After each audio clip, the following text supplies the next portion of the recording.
देखिए दोस्तों, बात की जाए चंडीगढ़ के जेबीटी टीचर वैकेंसी की, तो यहाँ पे एक न्यूज़ निकल के आई है कि आपका जो फॉर्म फिलिंग की डेट है उसको एक्सटेंड कर दिया गया है 10 अक्टूबर तक। और दूसरा यहाँ पे इम्पोर्टेंट है कि यहाँ पे जो बच्चे काफ़ी सारे क्वेश्चंस पूछ रहे हैं कि इस एग्ज़ाम में क्या अभी भी बीएड जो है वो एलिजिबल माना जाएगा कि नहीं। तो इसी को लेकर स्पष्टीकरण मांगा गया है विभाग की तरफ से। देखिए यहाँ पे आपका न्यूज़ निकल के आई है कि इस संबंध में शिक्षा विभाग ने एनसीटी को लेटर लिखकर रिक्रूटमेंट के क्राइटेरिया को लेकर स्पष्टीकरण मांगा है। देखिए यहाँ पे आपका जो बीएड के स्टूडेंट्स थे उन्होंने पहले ही काफ़ी पहले एग्ज़ाम का फॉर्म भर दिया था। आपको पता होगा कि जो 11 अगस्त को सुप्रीम कोर्ट का ऑर्डर आया था उससे पहले ही फॉर्म निकल चुका था,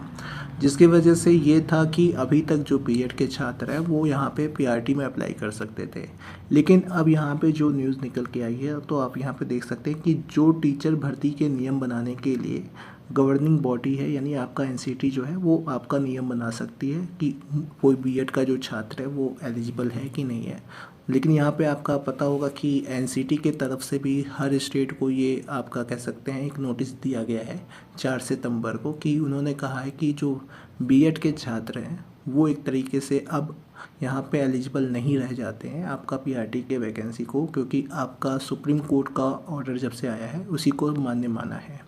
इसके बाद इन्होंने लिखा है कि शिक्षा विभाग केंद्र को इस बारे में सूचित कर वहाँ के दिशा निर्देशों का पालन करेगा। ठीक है, तो ये चीज़ आपका मान के चलिए कि यहाँ पे जो ऊपर से दिशा निर्देश आएंगे उसी को पालन किया जाएगा। और वहाँ के जो डायरेक्टर स्कूल के हैं एजुकेशन के, उन्होंने बताया है कि अगर विभाग सुप्रीम कोर्ट के फैसले को इस भर्ती में लागू करता है तो आपका एडवर्टीज़मेंट में संशोधन कर क्राइटेरिया जो है वो उस पर उससे जो है बीएड को बाहर कर दिया जाएगा, यानी योग्यता को हटाना होगा। अगर एनसीटी के द्वारा ये बताया जाता है कि जो बीएड के छात्र हैं उनको यहाँ पे अब एलिजिबिलिटी नहीं रखी गई उनके लिए, तो मान के चलिए आपका यहाँ पे देखिए, यहाँ पे मैं कोई जजमेंट नहीं कर रहा हूँ, क्योंकि देखिए मेरा काम केवल है इन्फॉर्मेशन देना।